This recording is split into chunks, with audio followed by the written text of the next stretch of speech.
பொங்கலுக்கு சிறப்பு பேருந்துகள் இயக்குவது தொடர்பாக ஜனவரி 8ஆம் தேதி அமைச்சர் சிவசங்கர் தலைமையில் ஆலோசனை கூட்டம் நடைபெற இருக்கிறது. விவரங்களுடைய நேரம் சிறப்பு செய்தியாளர் பாண்டிராஜ், இந்த ஆலோசனையுடைய முக்கியத்துவம் என்ன? பாண்டிராஜ், இணைப்பில் இருக்கீங்க. இந்த ஆலோசனை கூட்டத்துடைய முக்கியத்துவம் என்ன? ஒரு பக்கம் வேலைநிறுத்தம் தொடர்பான அறிவிப்பும் போக்குவரத்து தொழிலாளர்கள் விடுவிச்சிருக்காங்க.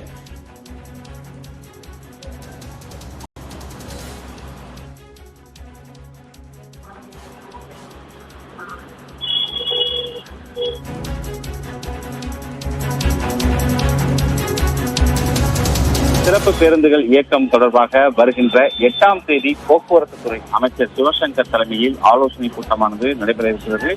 ஒவ்வொரு பொங்கல் மற்றும் தீபாவளி மற்றும் முக்கிய பண்டிகைகளின் போது தமிழ்நாடு அரசினுடைய போக்குவரத்து கழகத்தினுடைய சார்பில் சிறப்பு பேருந்துகளானது இயக்குவது வாடிக்கையான ஒன்று. அதன் அடிப்படையில் பொங்கல் பண்டிகையானது வருகின்ற 15ஆம் தேதி கொண்டாடப்பட உள்ள நிலையில் பொங்கல் பண்டிகையொட்டி சொந்த ஊர்களுக்கு பொதுமக்கள் செல்லக்கூடிய வகையில் அவர்களுக்கான சிறப்பு பேருந்துகள் வசதியானது ஏற்படுத்தப்படும். அதன் அடிப்படையில் சிறப்பு பேருந்துகள் இயக்குவது தொடர்பான ஆலோசனை கூட்டமானது போக்குவரத்து துறை அமைச்சர் சிவசங்கர் தலைமையில் வருகின்ற 8ஆம் தேதி நடைபெற இருக்கிறது.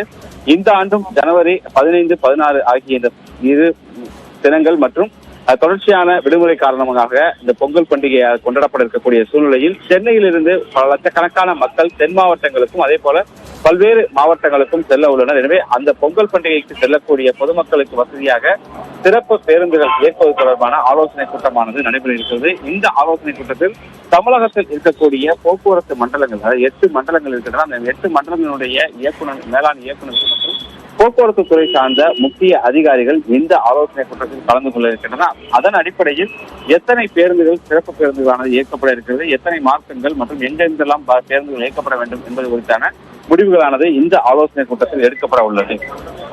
உங்களுடைய விரிவான தகவலுக்கு நன்றி பாண்டிராஜ்.